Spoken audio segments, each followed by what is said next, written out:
Hello, wonderful people. Let's continue talking about HTML canvas. Okay, so today we will take our time and have discussions around the canvas lines, how to draw a line on a canvas in HTML. So in the previous video, it's true, I've shown you how to draw a line, but I will go in much more details in this video and explain to you some other concepts. Okay, all right. So we all know that if you want to draw anything on the canvas, you need some JavaScript. So here, I showed you in the previous video how to declare these variables and what they mean and all of that.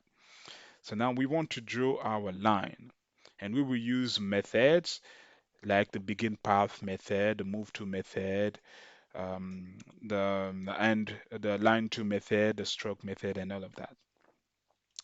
Okay, so the begin path method that we will use here, so I will simply come here and say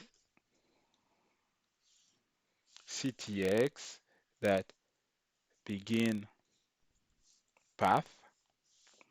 So this particular method is going to start a new path. Okay, it will not draw anything.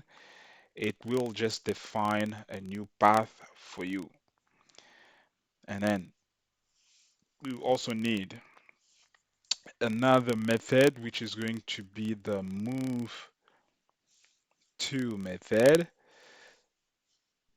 So this particular method is going to define or specify the starting point of the line that we want to draw. So it will not draw the line by itself. It will just set a starting point. So this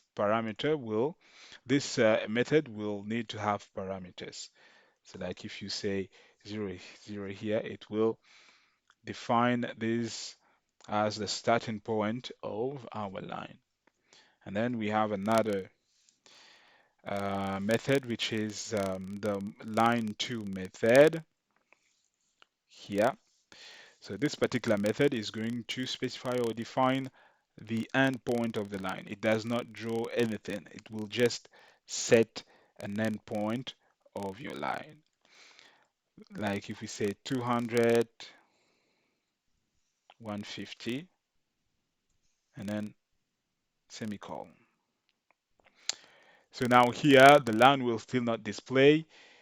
Then we will need our last method, not the last, but we will have other methods in the video. But this method here is going to be the stroke method that will be used to actually display, okay, to draw the line. It's going to draw the line. So this one will not draw the line, this will not draw the line, will not draw the line, which the method that will draw the line will be the stroke method here. Yes, so that's it. So let's talk about some other properties that we can use. So as you can see here, the width of the line is set by default here, okay? We've not specified it anywhere in our code. What if we want to change, we want to specify the width of the line? So in order to do that, we will need to use a property called line width. Okay, so the line width property is going to define the width of the line, okay, that we need to show.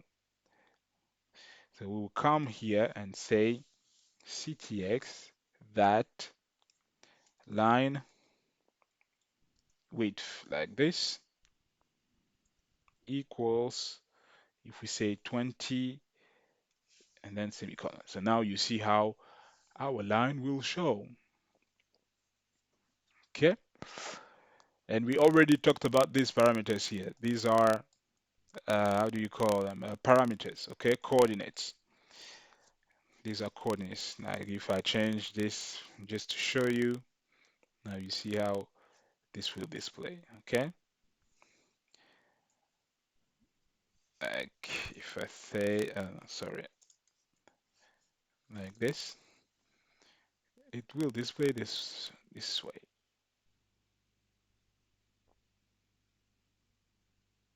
All right. If I maybe just increase this here. So this is the line width property. So it will determine or define the width of the line. We can also have another property, which is the stroke style property. It's going to define the style, like the color of the line that we want to use. Like here, if we say ctx that stroke style, like this, equals blue, and then semicolon. So now you can see that the line is blue. All right, that's it. What else? What other property can we talk about? There is another property which is the line cap property. So this property will define the cap style of the line. If it's going to be round or square, as you can see here, it's square by default.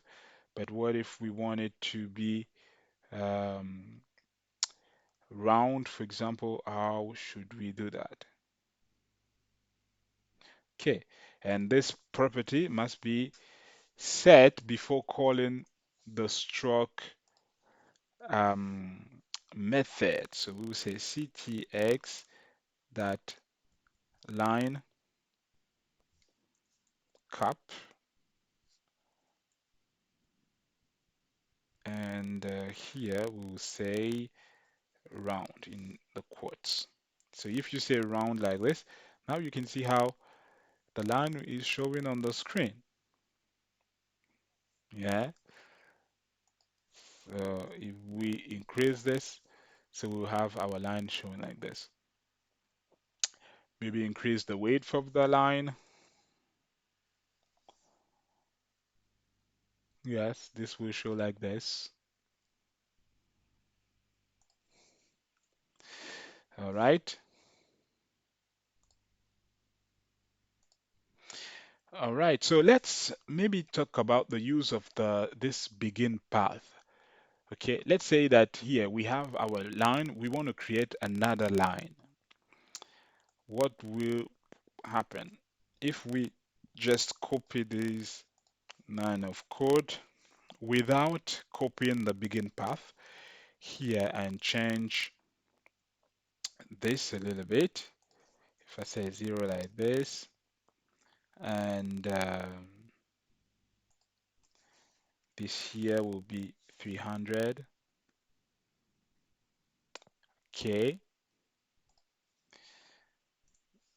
say 400.